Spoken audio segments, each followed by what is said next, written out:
The Women's Maharlika Pilipinas Basketball League opens its doors for promising lady ballers dreaming of going pro. And to tell us what's in store for those who make it to the Liga ng Bawat Pilipina is WMPBL President, Coach John Calios.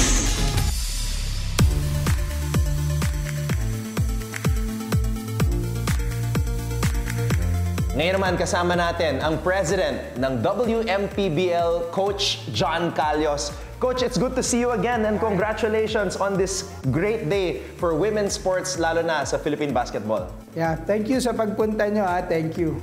Coach John, naikwento sa akin ni Commissioner Heidi Ong na you approached her and you presented to her the idea of leading this new WMPBL. Paano ba nagsimula itong idea to create a league for women in terms of basketball? Actually, it was, nag-start siya nung nanonood ako ng UAAP game ng anak ko sa Adamson that time. Yes. So, next game is women's. Sabi ko, ganito na pala maglaro ang women's ngayon. Ang ganda. So, I talked to Boss Manny. Boss, can we have a professional basketball league for the women's? Sabi niya, ha? Paano? Ayan. Sabi ko, boss, I'll make a presentation, then tingnan mo. So, that time, nakita ko rin si Coach Heidi, Coach, buuin natin. Yeah. Sure ka? Sabi niya gano'n. Yes, Coach. Ako? Oo, ikaw, Coach. Walang iba, sabi ko. Bigyan mo lang ako ng 2 weeks. I'll get back to you. Wow. So, that 2 weeks, first presentation ko kay boss, pag-isipan ko daw muna mabuti. And then, the second presentation was, sige, ganyan na pala yung mga babae ngayon maglaro. Bigyan mo na ng platform yan. So, yan, dumating na sila Merman, si Ivan. We created the whole group. Then, paano na kami nag-start? Yun na, dumating na si Com, nag-brainstorming na, then nag-take off na. In one day, diretso kami ni Com. Com, tatanggapin mo ba? Hindi. Yes, tatanggapin ko. So, nag-pray siya, in-ask niya yung family niya. Sabi niya, yes, Coach, tatanggapin ko. So, yun, doon lang start lahat. Coach, I remember I was the first ever commentator of the MPBL for Senator Manny. And then, sabi niya that night at the Araneta Coliseum, gagawin ko tong parang NBA. And now, from 10 teams, there are 29 teams in the MPBL. What is the vision naman for the WMPBL? For us, gusto muna namin ni Com yung level ng competition tumaas. And then, mabigyan ng trabaho yung mga babae.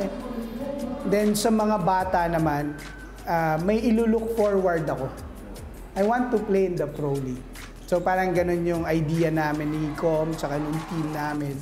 So, dun kami nag-start. So, dun ko hinuhugot kung saan nag-promise si boss na he wants to make an NBA like even the league. So, dinudugtong ko lang sa kung ano yung plano ng MPBL. Coach John, ngayon ba, meron kang mga paboritong teams or players that you want to invite fans? Oy, panoorin niyo to. Actually, as of now, marami ako nakikitang magagaling na nagulat ako talaga. I coach Adamson siguro 6 years, 7 years ago sa UAAP Women's. But ngayon nakikita ko iba na yung level ng competition. Ang gagaling na rin ng coaches, lahat, pati players. So, as of now, wala akong masabing favorite team ko o malakas. Kasi, to be honest, may nakikita ako sa practice kasi I visit all the tryouts, practice sessions ng mga teams, but chine-check talaga namin kung competitive. Okay ba sila? Okay ba yung mga players? Nabibigyan ba ng kahit papanong pagkain, allowances for them? So, chine-check namin ni Com para mas maganda yung trabaho ng mga bata. So as of now, siguro manood muna kayo at saka kayo magsabi kung sino ang favorite nyo. Coach, nabanggit mo yung salary, allowances. Is there a salary cap here for the players ng the WMPBL? For June, 15,000 is the minimum salary. 50,000 is the maximum salary. Okay. Pag-professional or starting? Ngayon po wala. Okay. Sabi nga namin sa mga teams, we need to jumpstart women's basketball first. Later on na yung financial. But everybody needs the financial aspects. Pero unahin muna natin yung platform, then next yung financial aspect. And that will start in June? Yes, when the WMPBL will go? Sure na yan, June. Okay. Probably I can pattern it to yung before na opening natin sa MPBL, June 12, remember kung Yes. maalala mo. June 12. So baka June 12 yung opening ng women. So, sticking with the roots of the MPBL.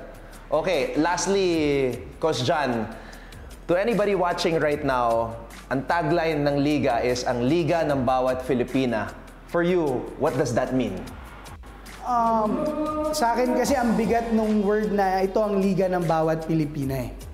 Kasi wala talaga nagsubok at nag-take risk at bigyan pansin ng mga babae sa basketball. So ngayon na meron tayong ganitong platform, siguro maninindigan ako para sa mga babaeng Pilipina to. All right, we have the president of the WMPBL, Coach John Calios. Coach John, congratulations and all the best. I'll see you down the road. Yes, thank you.